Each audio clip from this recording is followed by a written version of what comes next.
آج محمود خان اچکزئی نے اللہ کو حاضر ناظر جان کر ایک ایسی بات کر دی کہ میرے جیسا شخص بھی ہکا بکا رہ گیا۔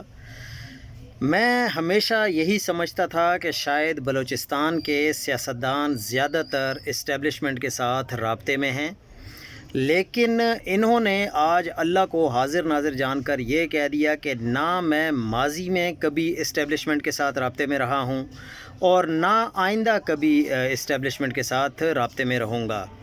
اور جہاں تک میں اگر غداری کرنے والوں میں آپ کو فیل ہو کہ میں غداری کر رہا ہوں اور عمران خان کے ساتھ دھوکہ دے رہا ہوں تو آپ کو میرا قتل بھی معاف ہے، آپ کو میرا خون بھی معاف ہے۔ تو اس کا مطلب یہ ہے کہ عمران خان نے اگر کسی کو اپنی قومی اسمبلی کا اپوزیشن لیڈر چنا ہے تو ہیرا ہی چنا ہے، کیونکہ اللہ کو حاضر ناظر جان کر کوئی کیوں جھوٹ بولے گا۔